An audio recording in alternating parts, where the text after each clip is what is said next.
Asalaamaaleykum waa Sénégal salaamaaleykum waa àdduna bi salaamaaleykum sama mbokk internet yi Yelli TV Yelli TV ñëwaat ak yéen seen émission bii di astuce ak remède naturel ma leen koy defal saa su ne di leen wax namoon naa leen gis naa leen a gis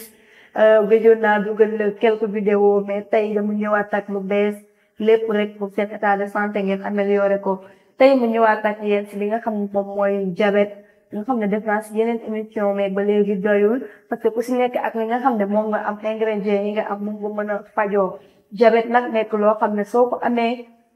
gis nañ ne traitement bi dafa cher gis nañ ne faj bi dafa xaw a jël durée mais dañ leen di wax loo xam ne soo koy def rek li nga xam ne moom mooy sa diabète ak forme bu mënti doon muy diabète gras beeg diabète maigre bi nga xam diabète bu mënti doon daal dina la si dimbali ba loolu dañ si sa yaram li ngay def nag mooy astuce bi nga xam ne dinañ leen ko jox après mais dañ leen di wax rek bu leen fàtte abonné suñu chaîne Yelli TV soo abonné après di nga bës cloche bi soo bësee cloche bi vidéo bu ñu dugal nga xam ne di nga bokk si ñu koy njëkk a am suñ ko dugalee rek yow di nga ko jot même soo suivre parce que mën nga bañ a bës cloche bi abonné suñu chaîne vidéo ñëw ba jàll te doo ko gis nga gis ko tardivement moom lañ leen di bañal moo tax ñu leen wax à chaque fois bu leen fàtte bës cloche bi bu leen abonné aussi ngeen di commentaire man seeni commentaire daf may neex parce que je suis là pour vous ngeen commentaire poser may question wax ma li nga xam ne mënu leen a jàkkaarloog docteur laaj ko su leen ma ko laajee man dinaa si def ay recherche andi leen si li nga xam ne moom moo leen ci mën a dimbali si seeni commentaire laa koy xaar di leen wax aussi ngeen di aimer parce que aimer bi ngeen aimer daf may neex mu leer ma ne man li may def mu leen di servir bu leen fàtte aussi vidéo yi ngeen di ko partager wala nga partager ci lien bi parce que yow mën na am ni def vidéo amoo feebar bi mais koo xam ne benn quelqu'un boo xam ne il est proche de toi moom mu amee même mu feebar boobu yow mën nga ko si dimbali moo gën mu toog ba mu jural ko loo xam ne nii mën na daal ñaanaluñ ko kenn.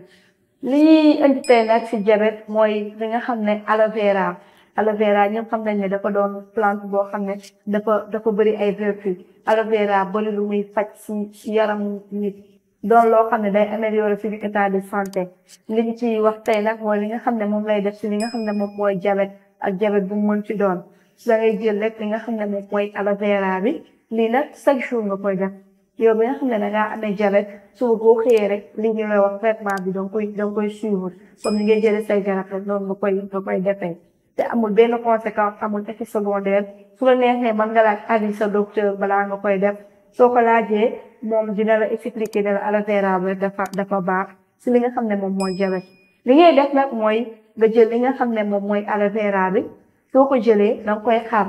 soo ko xaree avant ngay tibb li nga xam ne moom mooy gel bi am na benn liquide boo xam ne dafa jaune moo nekk ci biir liquide boobu moo tax soo laalee aloe vera mu weex loolu mooy lu weex li nekk ci biir dangay fexe rek nga jël benn kuddu bu ndaw nga xoos ndànk ci kaw gelu aloe vera bi ba nga xam ne liquide bu jaune boobu dañ na ba set soo ko dindee ba mu set su la neexee aussi nga tibb gel bi nga def ko ci benn récipient nga jéem raxas sa loxo ba mu set nga jéem a tibb li nga xam ne mooy gel bi kese nga dindi li nga xam ne moom mooy liquide bi ci taq dangay mel ne ku koy pompe ak sa loxo soo ko dindee mais li gën a pratique gën a gaaw mooy soo xaree li nga xam ne moom mooy tige aloe vera bi nga jël li nga xam ne moom mooy sa kuddu bu ndaw nga koy xëcc légèrement rek su ko defee liquide bi da siy topp di wàcc soo ko dindee ba mu set su ko defee aloe vera bi dootul weex donte dina weex sax mais du weex mu doon waxee weex tuuti lay doon rek su la neexee mën nga ko sànni sax si ndox jaarale ko si ndox noonu génnaat ko mais doo ko raxas danga koy passé si ndox bi rek nga génnaat ko gel boobu ngay jël sa kuddu bu ndaw bi nga jëloon ñetti kuddu ngay jël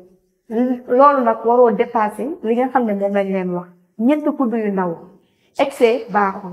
ñetti kuddu yu ndaw kese moom lañ la indiqué ñetti kuddu yu ndaw yi nga xam ne kuddu cuillère à café 3 kuddu yu ndaw moom ngay jël soo ko jëlee loolu nag danga koy def tous les matins